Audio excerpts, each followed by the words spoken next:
أكزرا سجلين واقعيون ندبسا ماتيوس جا شني كاسين ندبسا يسوس اتفوفي يرون ما كرتنيت أكورا أفقر سيزني انتينا إسان نمودت ملتشورب منين سجداكيس سابي والجاي كراو قرقود دايرة أبتني كراتشو إنجالت أني قرود أقومن ستيما قتي ساني أرقتنيرو أتي قرو يرون ما كرت منكيت والجلي بلبلكيت فد أباكيس إدور أكتاسنا جرو كرت أبانك إني أكسات أرجوسي موجتيك سفينك ناجرة وهيك يوغرا تارجت وهيك كرنا برنا هرّا كرنا مالكته نمنين فمالي أكاتا سيرة كرنا تنتم فيهدم نمني موكا سيرة ساتي تيو كرتي مالي أرجم يركواك أيو أبو رندا كناف أستجرا لما أرجنا نموت ورّكان التفاقات وجيساني إنردفين إسان جدا نموت ورّكان برات أفقر سيسورا ميرا فونيتين ميرا جرينيو في إسانيتين أفقر سيسورا فين كرت قلما قرقودا برات منين سقدا دون دماغيست أتتلك أنين دبت هين كرتوس أتي قروا كسنتين منا كيتو فد واك أيو سيدولو كتاجرو سنة موكرت إنو موكرتا كيسيف داقا سيف دي بساسي ماتيوس أكزا يرو دبت وانجيلا ماتيوس كنا ماتيوس سينانسا يرو دبتمو ليوي ترجرا قرو سقالين واك أيو غرسارك جرين ينو جچا توري jireenya namatti hin tolleedha sababiinni jireenya namatti hin tolle kan hojjetu fillee yihudoonni hin jaallatan jedha maaliif qarshii funaanan gooftaan yesus nama akkasii bukkee dhaqe nama qarata funaan nama jaalala waaqayyoo raawwadhe achi dhaqe kunnoo waaqayyo amalli isaa maalidha lubbuu barbaadu sababii ta'e achumatti leewwin maqaan isaa singeeddarame hojiin isaa singeeddarame tajaajilli isaa singeeddarame afuurri isaa singeeddarame miirri isaa duraa singeeddarame eenyutti dhaqe yesuus kiristoositti dhaqe yesuus ganama kana siifaa dhufu achumatti ofirraa baase wayyaan eenyummaa isaa irraa ba'e amalli isaa irraa ba'e hojiin isaa duraa hin hafe amalli isaa duraa hin hafe maal jalqabe tajaajila jalqabe hojii waaqayyoo jalqabe waaqayyoon tajaajiluu jalqabe waaqayyo hafuura isaatti kenne sagalee isaatti kenne dhaqi gaam ana duukaa bu'i anaan tajaajili eenyummaa koo labsi wangeela jireenyaa dubbadhu jedhe waaqayyo galataa argatu gaafa waaqayyo gara namaa dhufu gaafa waaqayyo laphee namaa tuqu wangeela mootummaa waaqayyo lallabu hojiin namaa geeddarame ilaalchi namaa geeddarame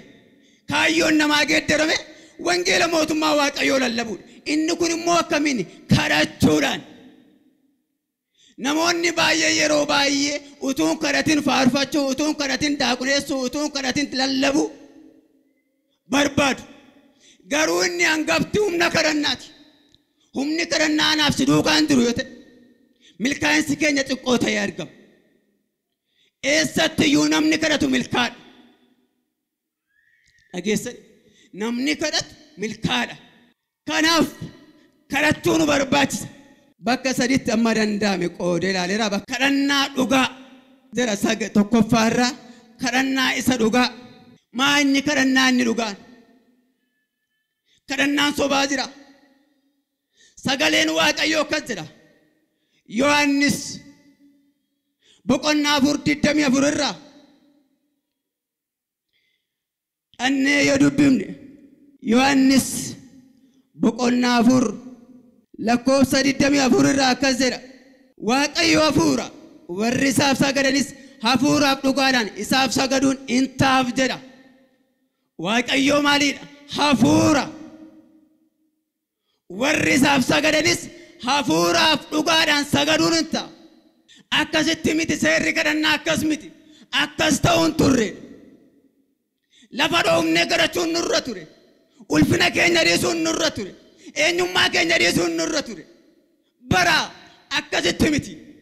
Akkitti Waaqayyo waamicha nuuf godhe. Akkitti barbaadamne. Akkitti argamne. Anaaf ati gatii dhiigaati. Isan mafataa inni bareennee teenyuun ilaalina. Gatii guddaan nutti baafame. Kanaaf innis waame hafuura. Waaqayyo hafuura. Egaa warri isaaf sagadanis, warri isa waaqessanis hafuuraaf dhugaadhaan sagaduun hin taafi. Kadhannaa dhugaan keessan jirre. Kadhannaa hafuurri keessan jirre. Kadhannaa jireenyi keessan jirre. Kadhannaa sagaleen Waaqayyoo keessan jirre. Ija hin qabu. Waaqayyoo galataa argatu. Ija hin qabu. Kanaaf erga dhufte addanaa kana keessa taa'uun guutuu anaaf siin hin godhu. Dhugaadhaan kadhachuun nu barbaachisa. Hafuuraan kadhachuun nu barbaachisa. Namoonni yeroo baay'ee kadhadhaa yommuu jedhani asiif achi akkas jedhu. Ta'uun irra ture. Dhugaaf hafuuraan kadhadhaa jedha. Kadhannaan kallattii anaaf Waaqayyotti wal agarru. Kallattii ati Waaqayyotti wal agartanidha. Addunyaa hafuuraa jechuudha. Namni kadhannaa dhiise addunyaa hafuuraa keessa hin jiru jechuudha. Jireenya geeddarame hin qabu jechuudha. Yaaduma jajjabaata malee. Namni hamma kadhate ga'a. Hamma jilbeenfate ga'a. Hamma dubbisu ga'a. Hamma Waaqaatiin deddeebi'e ga'a. Waaqayyoo galataa argatu. Namoota baay'ee yeroo baay'ee akkasumatti na dhukkubadanii dhufu. Mana isaanii keessa humni fayyisuu danda'u akka jiru hin amanan. Maala maleeffataniiru addana yoo dhufan akka fayyana maleeffataniiru. Amala isinitti ta'eera. Garuu aboo fayyisuu siif kenneera Waaqayyo. Mana kee keessa jira. Gola kee keessa jira. Iddoo siree kee jira yoon jilbeenfattate. Ofirratti yoon hojjettate. Sabni bara ammaa ofirratti hojjechaa hin jiru. Maaliin kadhannaadhaan? Waldaan kan jijjiiramu humna kadhannaatiin. Lallabi namaa kan jijjiiramu humna kadhannaatiin. Hafuurri namaa kan jijjiiramu humna kadhannaatiin. Guddinni namaa kan jijjiiramu humna kadhannaatiin. Gooftaa Yesuusinis yoo laaltani isin ammayyuu dammaquu hin dandeenye. Ammayyuu numa raftu jedhe bartootaati. Dammaqaa. Qorumsatti akka hin galle. Foonni dadhabaadha. Garuu lubbuun dhimmaadha. Foonni dadhabaadha. Lubbuun garuu bakka ishee dhaquudhaaf muddamtuudha. Miixuu irra jirti.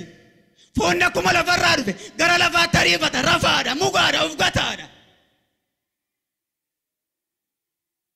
Hafuurri keenya akkuma waaqarraa dhufe. Isheen immoo muddamtuudha. Kadhannaa malee turuu hin dandeessu. Sooranni ishee kadhannaadha. Sooranni ishee macaafa qulqulluu kana. Jireenya Kiristoos jiraachuudha. Kanaaf akka warra of agarsiisanii lafa namni jirutti, lafa namoonni baay'inaan jiranitti ofuma hin fiiginaa. Gola keessanitti kadhadhaa. Argamni harka Waaqayyootu jira. Fayyisuun Waaqayyootu jira. Geeddaruun Waaqayyootu jira. Warri nama biratti kadhatanidha. Gatii isaanii achumatti fudhataniiru. Nagaama. Gatii isaanii maasii namarra ilaalchuma namarra facaasa waan ta'eef achuma haammatu. Warri dhoksaatti abbaa isaaniitti himatan immoo kunnoo samiirraa hirmaatu. Waaqayyoo galataa argatu. Kanaaf hafuurri kee dhimmaa ta'uu qabaata. Dammaquu tanaaf sirra jiraata. Dammaqu. Amma namni ammatu kaasanii kadhadhu jedhanii namumti kadhannaa hin kadhanne illee jiraachuu danda'a. Hin beeku. Hin beekuudha. Yoo gaafatan hin beeku an kadhannaadha. Waggaa meeqaa waldaa keessa ture jechuudha. Kun maaliif bittaa jala jirra jechuudha ammayyuu. Sodaa jala jirra. Garbummaa cubbuu jala jirra. Amalli addaamneen gaddaa nurraa hin duune. Lammaffaan nalanne. kan Kiristoos qaama Yesuus hin taane guutummaan guututti hafuurri nuuf hin galle minaan sagalee Waaqayyoo nuuf hin galle namni kadhannaa maal akka fidu hin barre namni godhaaf goota malee garuu namni sagalee Waaqayyootti amane humna Waaqayyootti warri amanan hin kadhatu akkuma kadhatan immoo hin jijjiiramu. Waldaan kiristaanaa kan isheen jalqabde hojii ergamootaa boqonnaa 2 irratti hin kadhatu jedha. Amantoonni yeroo sana hin kadhatu. Hojiin isaanii kadhachuudha. Inni guddaan kadhachuudha. Nama 120 kan hin caalle. Utuma namni 3,000 ta'an, utuma namni 5,000 ta'an humna maaliiti? Humna kadhannaati. Kadhannaa yooti kadhatte simaan jijjiira. Humna kadhannaa malee geggeessummaan hin danda'amu. Humna kadhannaa malee lallabuun hin danda'amu. Kanaaf maaliin jedha? Dhugaaf hafuuraan. Dhugaaf hafuuraan. Dhugaaf hafuuraan kadhachuu qabna. Miirri sagalee Waaqayyoo nu keessa jiraachuu danda'u turre jiraata. Haala laaluun namitu nuti kadhachuu dhumna, of geeddaruu dhumna. Kadhannaan keenya iddoo filamiti. Yeroo roobus, yeroo caamus kadhachuu danda'u nurra jiraata. Kadhannaa beekuu danda'u nurra jiraata. Mana keenya keessatti. Namni siree isaa biraa iddoo jilbeenfannaa hin qabne jiruma baay'ee. Nama akkasii bitamoodha. Of gatoodha. Erga keessan baasame ani ooleera dhaame. Nan oole sedha. Namni kadhatu hin oola. Kadhachuu barbaadda. Geeddaramuu barbaadda. Nama ta'uu barbaadda. Humni si geeddaru gola kee keessa jira. Humni eenyummaa kee geeddaru addana caalaa mana kee keessa jira. Laphee kee keessa jira. Kanaaf dhugaaf hafuuraan kadhachuu nu barbaachisa.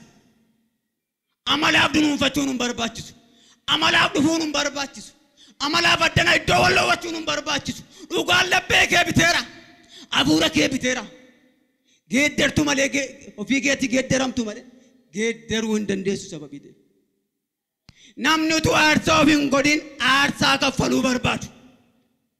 Erga aarsaa Yesuusiif of goote aarsaa dhiyeessuu qabda. Aarsaa ta'etu jireenya keenya aarsaa ta'e, laphee keenya aarsaa ta'e, kaayyoo keenya aarsaa ta'e, qabeenya keenya aarsaa ta'e, jiruu keenya aarsaa ta'e, maatii keenya aarsaa ta'e. Gaafas aarsaan kee foolii gaarii argata. Ameen jedhame. Warri galeef kana ameen jedha. Aarsaa taane aarsaa dhiyeessu. Hafuuraaf dhugaadhaan isiniin jedheera. Akkas jedhaa sagaleen Waaqayyo. Efesoon 5:15 irraa. Egaa attamitti akka deddeebitan aleelladhaa ilaalladhaa. Akkamitti akka deddeebitan aleelladhaa. Akka warra ogeessotaatti. Akka nama kadhannaa beekutti. Akka nama miirri kadhannaa irra jirutti. Jaarsa waldaa fakkaattuu deemu. Tajaajilaa fakkaattuu deemu. Amala keenya, deemsa keenya, hojii keenya, uffata keenya, haasaa keenya. Garbichi tokko gooftaa lamaaf hin hojjetu. Dirqama maal gochuu qaba? Isa tokko dhiisuutu irra jira. Kanaaf kan Kiristoos hojjenna nuti. Akkamitti akka deddeebitan aleelladhaa ilaalladhaa. Akka warra ogeessotaatti. Akka nama fayyee tokkotti. Akka nama geeddaramee tokkotti.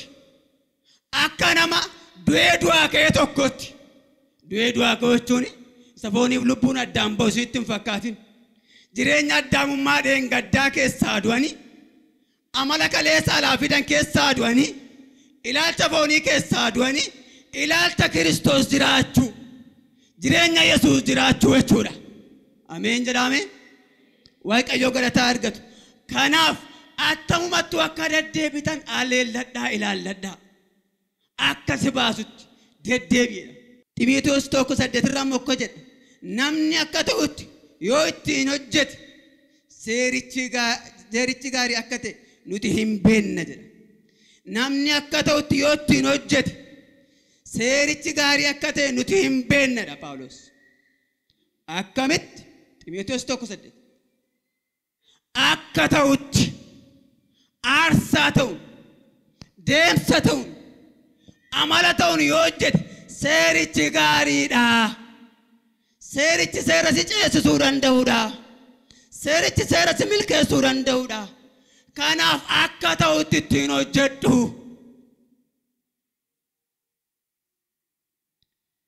Akka jedha wangeelli Yohaannis boqonnaan 15 lakkoofsa 4 immoo 15 4 irraa immoo akka jedha anatti qabadhaa jiraadhaa jedha. Anis immoo maalan godha isinitti qabadheen jiraadhaa jedha. Dameen muka isaatti qabate yoo hin jiraatu ta'e jirmatti qabate yoo hin jiraatu ta'e ija godhachuu hin danda'u. Ana malee ija hin godhattu. Ana malee milkaa'uu hin dandeessu. Ana malee galma ga'uu hin dandeessu. Kanaaf anatti qabadhuu jiraadhu. Humna isa kamiin humna kadhannaatiin. Humna hafuura Waaqayyootiin. Anatti qabadhaa jiraadhaa.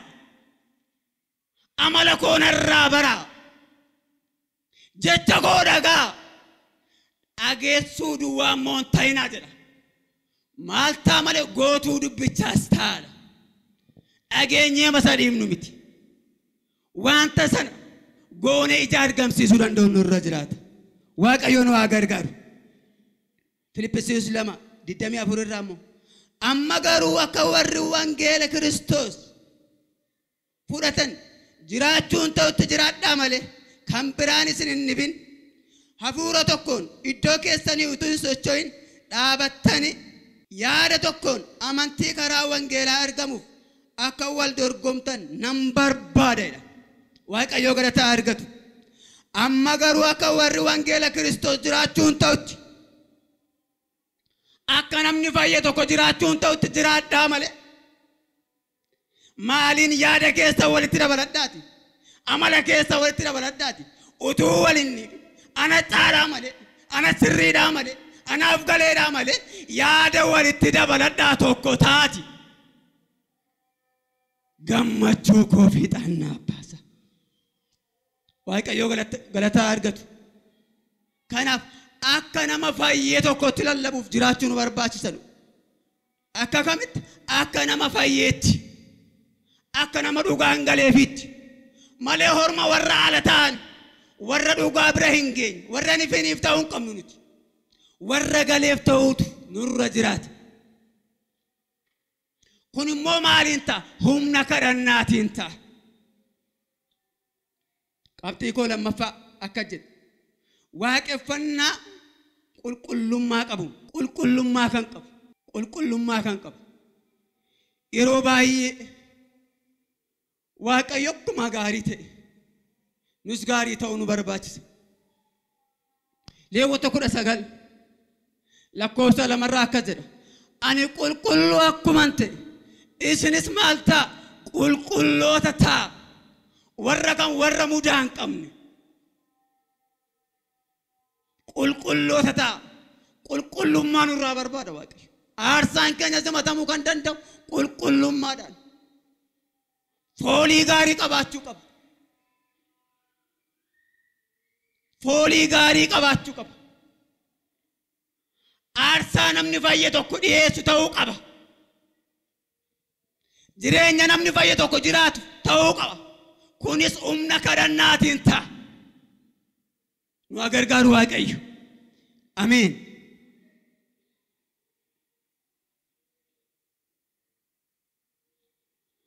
Akka jedha sagaleen Waaqayyo Roomee 12:1 irraa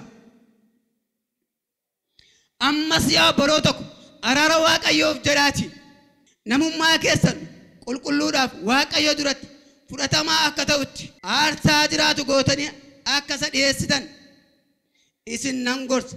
Akkasittis hafuuraan Waaqayyoof in sagadu. Ameen. Ammas yaa boroo tokko araara Waaqayyoof jedhaati. Ammas yaa boroo tokko araara Waaqayyoof jedhaati namummaa keessan qulqullaaf Waaqayyo duratti fudhatamaa akka ta'utti aarsaa jiraatu gootanii akka isa dhiyeessitan isin nan gorsa. Akkasittis hafuuraan Waaqayyoof hin hojjetu. Namummaa keessan aarsaa qullaa godhaa. Waaqayyo galataa argatu. Leewwota 19 lakkoofsa 2 leesaarra jira. Ani Waaqayyo gooftaan keessan qulqulluu akkuma ta'e isinis qulqulloota taa'edha. Ani qulqulluudha. Dhiibbaan uumamuu kan danda'u humna kadhannaati. Addunyaa fuuraa kana keessa yeroo hundumti keenya mudaa tokko malee keessa oolu. Isa kaanitti waan humna isaatiin itti dhufe fakkaata. Qarshiima isaa waan bitatetti fakkaata. Deemema waan itti dhufe fakkaata. Miti garuu hafuura Waaqayyooti. Dogoggortes dogoggoruu baatus sababii dhala isaa taateef dhiiga isaa sababan ta'eef hammam yoon dogoggore hafuurri Waaqayyoo na dhiisuu hin barbaadu. Yoo mati dadhabdeeyyuu jedha hafuurri Waaqayyoo aaduu isaatiin siif kadhata jedha. Maaliif sababii mucaa isaa taateef isaan sababii barbaadamneef gaarummaa keenyaaf argamne eddanan jiru nuti. Egaa anaaf aarsaa maalii laattu? Qarshii maalii laattu? Na galateeffadhu. Akka jedha Faarsaan 145 lakkoofsa 18 irraa. Waaqayyo warra isa waammatan hundumaatti dhiyoodha. Inni fedha warra isa sodaatanii fiixaan hin baasa. Iyya isaanis immoo hin nagaa isaanis hin oolchaa jedha. Waaqayyo galataa argatu. Warra isa waammatan hin nagaa iyya isaanis hin nagaa isaanis hin oolcha jedha. Mootota isa tokkoffaa 3:7 hanga 14tti naa dubbi. Yaa Waaqayyo gooftaa koo ani garbichi kee iddoo abbaa koo Daawit mootii akkan ta'u gooteetta. Ani garuu ijoolleedha. Attamitti akkan bulchuu hin beeku. Ani garbichi kee saba kee warra ati fo'atte dhuunfaa kee godhatte saba baay'ee guddaa isaa baay'ina sarraan kan ka'e lakkaa'amuu hin dandeenye gidduun jira. Kanaafis saba keetiif firdii qajeelaa kennuudhaaf hamaa fi gaarii gargar baasee akkan beekuuf yaada hubataa na garbicha keetiif kenni. Kanaa achi saba guddaa kana eenyutu bulchuu danda'a ree jedhe. Solomoon mootichi kana kadhachuu isaa Waaqayyoon hin gammachiise. Waaqayyo kana irratti Solomoon mootichaan ati ofii keetii bara dheeraa jiraachuu sooromuu diinota kee fixuu utuu hin ta'in saba qajeeltootti bulchuuf firdii qajeelaas kennuuf ogummaa waan ana kadhatteef kunoo ani wanta ati na kadhatte siif nan godha. Ani ogummaaf hubannaa namni kanaan dura argatee hin beekne yookiin si'achi argachuu hin dandeenye siif nan kenna. Akkasuma immoo wanta ati anaaf kenni jette hana hin kadhatin ulfinaa fi badhaadhummaa dabalee siif nan kenna. Mootota bara kee keessa jiraatan hundumaa keessa kan siin qixxaatu hin argamu. Abbaan kee Daawit akkuma godhe atis akka jaalala kootti yoo jiraatte seerrata koof abboommii koo yoo eegde bara dheeraa akka ati jiraattu nan godha jedhee ameen. Asirratti waa'ee Solomoon argina. Abbaan isaa Daawit mootummaatti kennuudhaaf du'eeranni inni garuu umurii ijoollummaa keessa jira. Jireenya isaa kenneeranni sabaaf. Saba bal'aa kana akkamittiin bulcha yaa Waaqayyo? Ani wallaalaadha. Akkamittiin bulchu akkamittiin geggeessu saba kana natti laatte. Edeen kadhate innaan Waaqayyo maal siif kennu maal akkan siif godhu barbaaddaa jedhe. Ogummaa hubannaa naaf kenni jedhe. Mootummaa bal'aa kana caalu hin jenne. Umurii dheeraa hin jenne. Diinota koo akka rukutee balleessuuf hin jenne. Qarshii hin jenne. Akkamitti saba kana geggeessu? Akkamitti galmaan ga'u? Akkamitti jaa godhatanii? Warratti galfatanatti laatte kuni. Attamitti galmaa gaari? Baay'eetti gammade. Ati qarshii nan gaafanne. Diinota kee rukuttee fixuudhaaf illee nan gaafanne. Gaarummaa sababii na kadhatteef ani ogummaaf hubannaa kana caalu siif kenneera. Mootonni kana booda dhufani duras jirani hamma kee kan siin qixaniin jirani. Ati guddaadha jedhe ogummaadhaan kadhate. Namni Waaqayyoon kadhatu ogummaa argata. Namni Waaqayyoon kadhatu lafa argata. Namni Waaqayyoon argatu laphee namoota argata. Namni Waaqayyoon argatu kadhatu mul'ata argata. Hojii ergamootaa boqonnaa 2 lakkoofsa 42 hanga 47 akka jedha. Amantoonnis barsiisa ergamootaatti tokkummaa isaanii cimsatanii buddeena cabsachuuttis kadhata godhachuuttis qabamanii jiraatan. Dinqiinii fi milikinni baay'een harka ergamootaatiin in godhamu. Namoonni hundinuus immoo Waaqayyoon in sodaatu turan. Kan amanan hundinuu walii wajjin iddoodhuma tokko turanii kan isaan qaban hundinuu qixxee ture jedha. Asirratti immoo waa'ee jireenya bartootaa argina. Hojii ergamootaa boqonnaa 2:42 hanga 47 jireenya bartootaa argina. Nyaati isaanii wal duukaa, tokkummaan isaanii wal duukaa, kadhannaan isaanii wal duukaa, wanti hundinuu wal duukaadha. Waliijin kadhatu, waliijin nyaatu, waliijin dhugu, wal jaallatu, walis kabaju, wal eegu, walis mararu, iddoo waliif qabu, jireenya waliif qabu, jaalala walii qabu, amala waliis qabu. Lafa isin tokkoof lama taatanii walii galtan ittidha. Achi isin gidduuttan argamadha sagaleen Waaqayyo. Lafa tokkummaan keenya jiru jira sagaleen Waaqayyo. Lafa jaalalli jiru jira. Kadhannaamtiyyuu immoo kan deebi'uuf kan hin deebine jedhe bakka sadiitti qoodamee jira. Kadhannaa deebi'uu danda'u, kadhannaan deebi, kadhannaa turee deebi'u. Inni tokkonuma kadhate battaluma deebi'aaf. Eliyaas akkas jedhe, Waaqa Eliyaas jedhe, aarsaa dhiyeessuuf malaa dhiyeesseeti. Waaqa Eliyaas amma gaasii arguun barbaade, aarsaa goosi maddadhe. Warri Ba'aal garuu iyyanii dadhabanii dhiisan. Waaqayyoo koo molaalaadhe, kallattiidhaan dhufee aarsaa Eliyaas simate. Maaliif jireenya isaatu qulqulluudha Waaqayyo? Ifaadha jireenya isaatu. Kanaaf kadhannaa deebi'uu danda'u battaluma deebi'eef Eliyaasiif.